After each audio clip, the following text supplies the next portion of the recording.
Hi everyone. In this video, we'll take a quick look at how VoLTE and IMS work together. We'll go over the high-level architecture of VoLTE and IMS, showing the main components involved in delivering voice over LTE. As you can see here, for example, we have the IMS architecture and involving the 4G part. Then we will briefly explain the end-to-end call flow in IMS, how a call is initiated, how SEB messages are exchanged, and how the connection is set up between two users, for example, user A and user B. This is just a simple overview to help you understand the core concept before going too deep. Let's get started. Okay, this part actually will be mainly try to cover the main functions of the IMS and also the some of the existing network in the network of the even BCRF and other entities as well.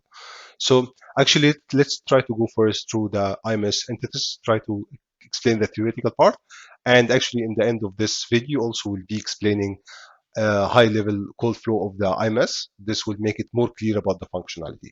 So, for example, if assume the user already initiated a call.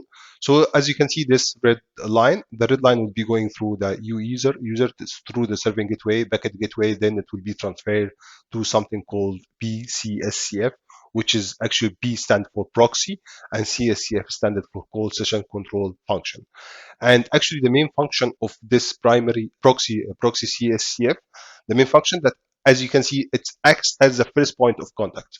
Like whenever there is a call, the EBC will start communicating with the BCSF. So it's the first point of contact, and it's responsible also for forwarding all the SIB messages, which will be later on received or sent by the serving CSCF, and we'll explain about this part as well. So this is a second function, and there is something called also quality of service reservation. If you quality of service reservation, for example, assume that already that dedicated bearer has been established or need to be established, so the BCSCF need to communicate to the BCRF through this RX interface to ask him to start establishing the BC rules or to start the dedicated bearers, which is the KCI1, in order to start making or having the call being generated. So was the third function, it's called quality of service reservation. Moving forward, actually for the ICSCF, it's abbreviated for interrogating, and CSCF, as we mentioned, call session control function. And this is actually the most important function about the ICCF. It's try to allocate if the user does not know, network does not know which CSCF is being registered to this particular user. So the ICCF will allocate the registered CSCF in order to try to start forwarding directly from the proxy to the CCF all the SIP signaling. And how this being done, the ICCF usually will go and check with the HSS, which is home subscriber server, to check about the user, for example, database, to find this user's IP and all the information to know, for example, this particular user is being registered to HSCF. Assume that you have 4 SCSCF network, so it will understand from HSS it's being registered to 1 or 2 SCSF 1 or 2 or 3. This is what it means by allocate registered SCSF. Second important point, actually, it's for the incoming calls. Whenever there is incoming calls, for example, I'm the mobile terminating, it will be used as an entry point, which means that it will be as a first point of contact. Uh, this will be explained in more details in the IMS call flow. This will be explaining this part in more details, but it will be acting in incoming call as at the first acting point or first point of contact.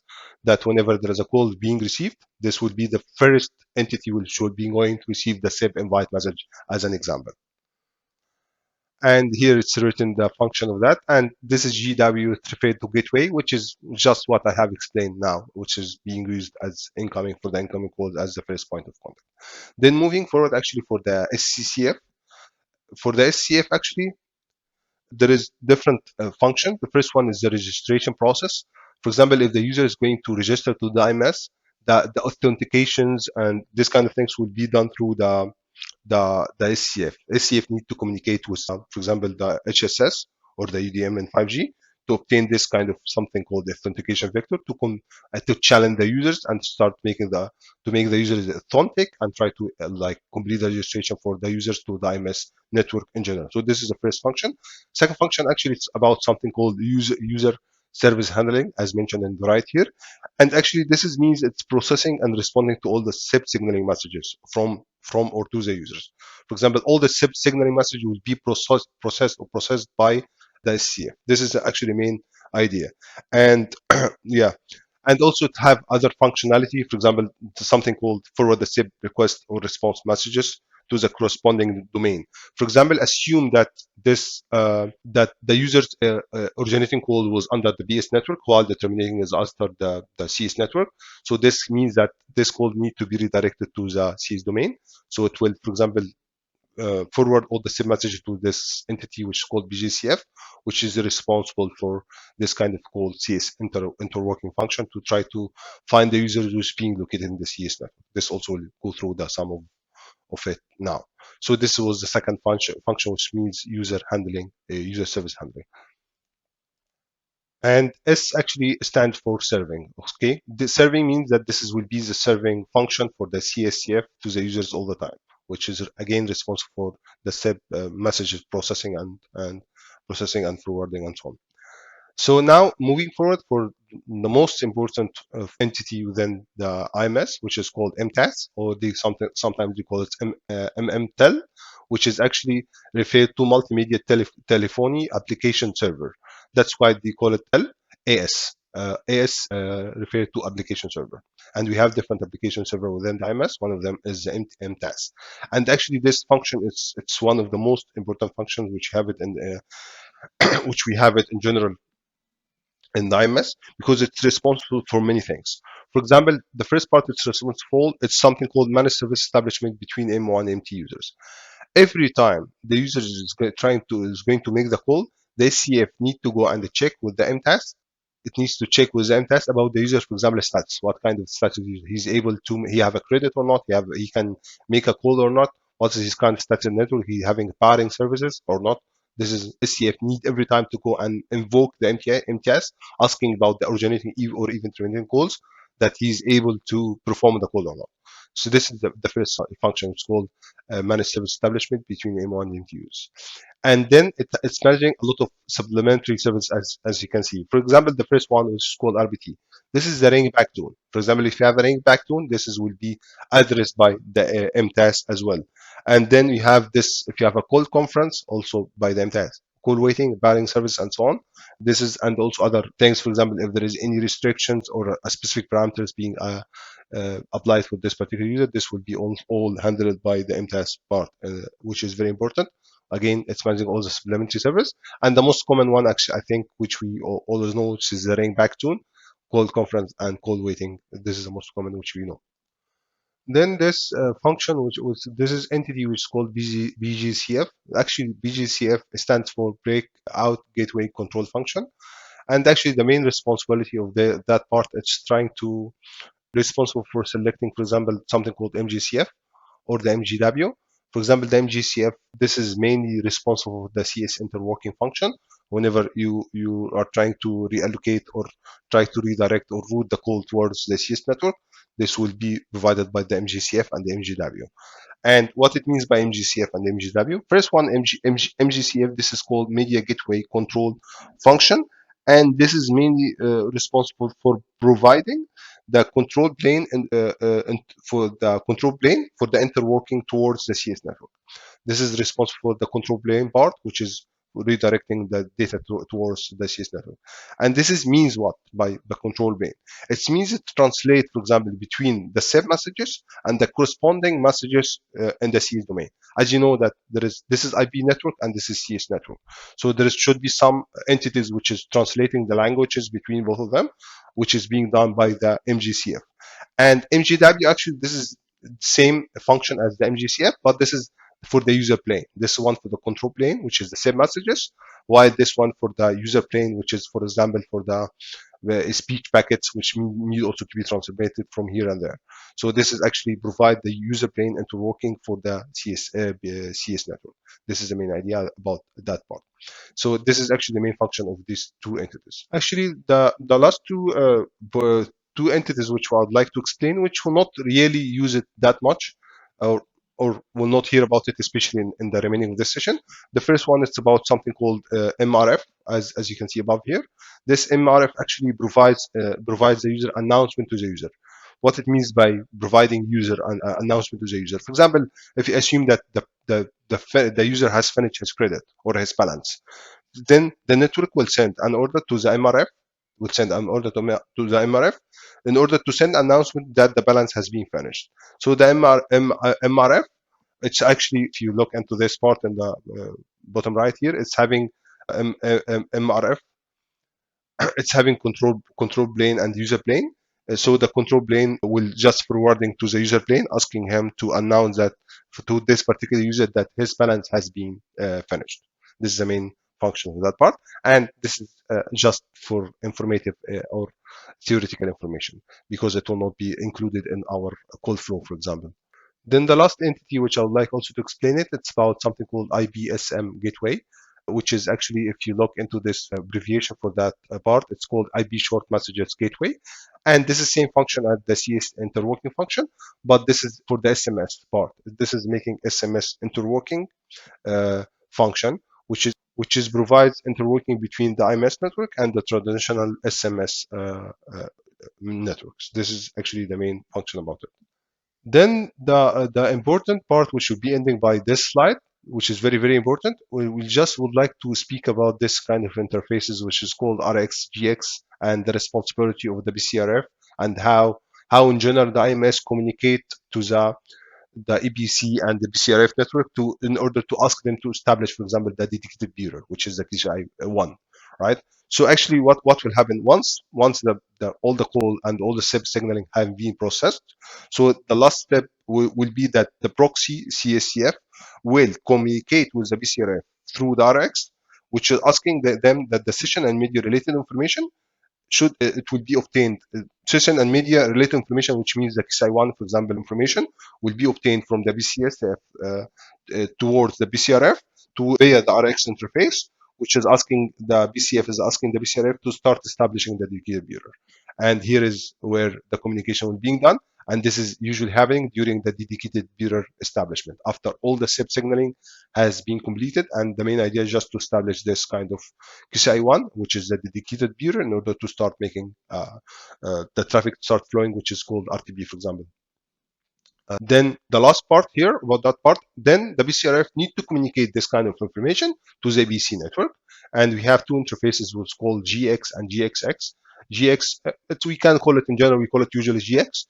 For example, this is information that the BCRF will assign the BCC and quality of service rules, or will provision the BCC and the quality of service rules to the packet gateway via this GX interface, packet gateway and serving gateway through the GX interface. So this is the BCRF will inform the packet gateway and serving gateway to start creating a session for the quality of service one, for example, or the PCI1 with specific quality of service, in order to after that the both of them, or the serving gateway and packet gateway, will start communicating with the MME and tell you reach the users in order to establish the dedicated peer to this particular user. So this is the main idea or the main concept of that part. So now let's move to the next part. So here we are going to explain the high-level call flow of the mobile originating. This is very important. So assuming the network now you have user A, okay, and user B. First one is originating and second one is terminating. So the first part here, you can see it's classified. Here, this is originating IMS, and this is the terminating IMS, and this is access network, which is the ABC and the A node B and so on. So the first thing the user will do, he will be sending the SIP invite, right? So the user will initiate the SIP invite message. So what kind of information will be included in the SIP invite? We'll go through the details later on in the next session, but just as a piece of information you need to know, there is two kinds of information in the SIP invite. Something called the SIP BART, which SIP BART includes signaling, and the signaling procedures. For example, it includes the URI of the SIP, the user B, is telling them, for example, this user B and the URI, for example, his address is at, for example, www.google.com or whatever. This is the first part. It's telling them about the address of the user mobile terminating. This is and also it's telling them about its own address. Also, it's telling them this is my IP as well. You need to send the feedback at this particular IP. And the second part It's about the something called SDB offer. What it means by SDB offer? Actually, when the user mobile originating the calls, he need to state what kind of media type we have. This SDB offer is very important. SDB offer, SDB offer is telling them what is the media type, having two information: media type and the codec, what kind of codec being supported. So what is the media type? I'm telling them, for example, this is a voice call or a video call, as an example. So they assume that the media type will be saying that this is a voice call. And the second part, it's about the codec. Just one very important information: the user the negotiation will be happening in the call setup, during the call setup. So the MO users will announce that I'm supporting this kind of codec ranges. For example, I'm supporting wideband MR from 12.2 to XYZ, or I'm supporting narrowband and wideband, and they will give all the supported codecs by the mobile originating. So this is called SDB offer. So this message will be forwarding for the proxy CSF, and as I mentioned before, proxy CSF is the first point of contact. Then the CSF will forwarding the same information to the serving SCCF, right? And now, if you remember, we mentioned one function of the MTAS. The MTAS need to, why the SCSF is sent to MTAS? Because if you remember, we mentioned in the previous session also that the MTAS in general is handling the MO and MT call establishment. So what will happen here actually? The SCCF is for this one to MTAS because it will ask the MMTEL or MTAS what are the originating service are allowed for this users. The MTAS need to check if this user is allowed to originate a call or not. For example, is it possible that user is being barred from originating calls? Or, for example, the user found that his credit or his balance is being, he didn't pay his bill. So he's not, for example, authorized to make originating calls. So if he's authorized to make a call, the next step will be that the SCF now need to go and make a query within something called entities called DNS and the enum. The DNS is referring to domain name system and electronic number mapping for the enum. Actually, the main idea, if you remember, in the same invite, the user didn't send the IP address for user B, right? So still the SCF doesn't know what is the IP address. It doesn't know where it can send this kind of information of the same invite, right? So it's invoking or asking the DNS and the enum to start performing the query on the NIS based on the UB home. For example, this was a home domain, ub@yy.com. Then the DNS will resolve with terminating ICSF IP address. So this is the DNS main job, which is referred to domain name system, is to resolve the this domain into IP addresses. So actually, now this is the job of DNS. What about the enum? Enum actually it's can do something similar through that within the same invite. You will find also that the contact number of the mobile terminating is being shared. For example, the number or of this user is being shared. So the enum actually what it can do, it's like a protocol that maps this telephone number into internet resources. For example, it will map it into also IP addresses or something called SIB URIs. Tell them that this is the uniform resource identifiers. This is the URI, SIB URI. So both of them actually work together with the enum and DNS to facilitate the translation of the phone numbers or the domain or the domain, okay, into IP addresses and or CBURIs. This is the main idea about the DNS and enum. Just in summary, to resolve this UE number or the UE domain for the terminating calls into IP addresses, so the SCF will know where to forward the same invite. Then the SCF will forward, once it got the IP addresses, it will forward this the same invite to the ICCF or the interrogating CSCF for the originating network, asking them please start finding this terminating IMS for the, especially for the serving SCF for the terminating users. So if you remember also one of the function we mentioned in the previous session, that one of the function of the interrogating CSF, it's working whenever there is an incoming call, especially from two different networks. It's working as the first point of contact in case of incoming call.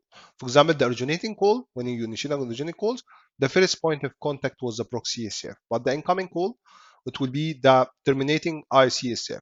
So the terminating ICSF will send to the message, the same invite to the ICF, asking them, please, I would like to know where is the SCF for this network. Please interrogate and try to find which SCF is being served in the network. Again, it might be there is 4 SCF, so it need to know which one we need to send the SCF. So once the terminating SCF interrogating the CSCF receive the call, it will just, what it will do, it will go and query from the HSS. What queries make it ready to confirm what kind of which SCF is being served by the empty user B. So it will tell them that the SCF is, for example, number 1 or number 2 or number 3 and so on. So once it's being known by the ICF, it will forward this one for the ICF, SCSF from I to S, and it will follow the same procedures. For example, again, this one will go and query or invoke the MTask, asking them whether this user is being able to receive a calls or not. So this is the same steps to just check whatever being done for the originating. The MTask will do the same. That's why we mentioned that the function, it's the MTask is supporting both originating and terminating call establishment. Then once being confirmed, then the SCF will be forwarding the same invite to the proxy SCF of the terminating users, and now it will be forwarding again the same message here. This will be routing here, and now this SCF invite will be including the user B and his current IP address actually, and the SDB offer which is being sent from a user. For example, the A user sending this is the media CS call, and this is my codec being supported. Now what needs to be done from the user B? User B actually now need to check and send his also SDB offer as well, which is his codec. He needs to say, I'm supporting this codec as well. This is a codec negotiation. So he will send, for example, I'm supporting narrowband. So both of them will check. If both of them supporting, for example, the highest codec rate, so the highest codec will be selected. And for example, assume that user A was supporting MR wideband, while user B supporting only narrowband. So in this case, narrowband will be selected. So this kind of negotiation to check what is the capability of the codec for both of them. So now the user B need to send a response, which is actually called something called the 183 progress, which is usually include the SDB answer. And this is telling them this is my supported codec, and this is a provisioning response, which indicates what kind of coding is being supported. So it will again move back until it's being received by the users here. It's being above here. You can see it's received the 183 session progress SDB. So you can see now the blue dotted line. This is the sequence, which is usually the signaling will be followed. But all of that, till now, the call is not, the dedicated beer is not being established. All this was passing through the KCI 5, right? Which is a default ABS peerer, which is only for the step signaling, right? So once he received this offer, will be another response. We'll be discussing details in next sessions. For example, sending the response and so on. But assume all the steps are being done, ringing being sent and so on. Now, in between, the dedicated bearer will be created between the user B and user A, which is through the KCI1. And now the RTB media can flow directly from the user A to user B through this access network through the KCI1. We'll explain in details how this can be done. So the RTB media is established directly between both of the users using the agreed SDB offer or parameters in general, which means in summary what kind of codecs is being supported. So this will be transferred over here. And actually, this was the last part of today's session.